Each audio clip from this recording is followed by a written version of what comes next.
Maggie. I am in the process of putting together your article that I'm going to be publishing here in just a few minutes. So I wanted to show you some behind the scenes of how we put together an article on WordPress.org. I don't know how much you know about online publication, but a lot of websites use self-hosted WordPress.org to create their websites behind the scenes. So just for time's sake, I went ahead and copied and pasted your article into WordPress. So here I have the title, A Review of Culver's in Madison. I chose this title because with journalistic style writing, you want to cut straight to the chase. You want to tell readers exactly what they're going to read about when they click your article. So I'm going to edit here. And you will see that I have actually already put your article here. In just a minute, I'm going to go ahead and copy your bio. I'm going to write your bio in third person. Good job writing that and sending it to me. I want everyone to know who did the work for this article. So you'll see that I went ahead and split this up and broke it into 1 to 3 sentence paragraphs. When you write essays for school or for college, generally those paragraphs are going to be 3 to 7 sentences, usually 3 to 5. With journalistic style writing, your paragraphs are never going to be more than 3 sentences at a time. One sentence is just really easy for people to read. It makes it a lot quicker to skim. So I went ahead and broke up your text here. I took this picture today. I edited it in Lightroom. And this will be the image that pops up on the Facebook share so that people know immediately this is about Culver's.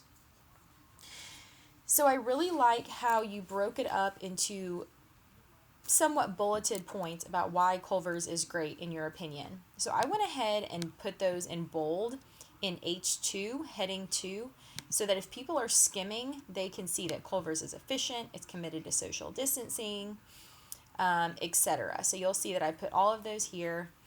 I really, really love your closer. I thought you did such a good job on that. So you'll kind of see how I broke up this.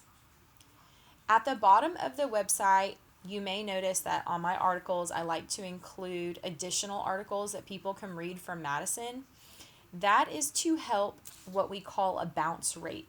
A bounce rate is the number of people that click your website, read the article, and then bounce out or click out.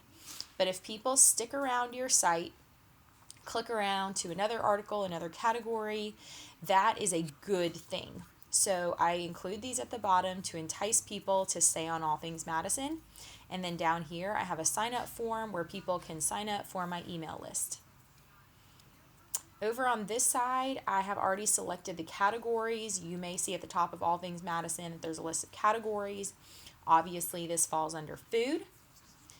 And then when people use my search bar, if they search any of these terms here, these terms will bring them to this article. So I want this article to be highly searchable.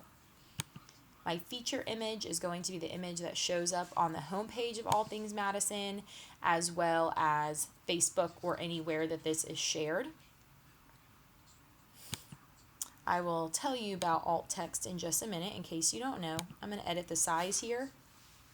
You want your image to be a size that's going to fit Facebook or your website and not be too pixelated. This is a good size for my website. Okay, so we have that feature image selected.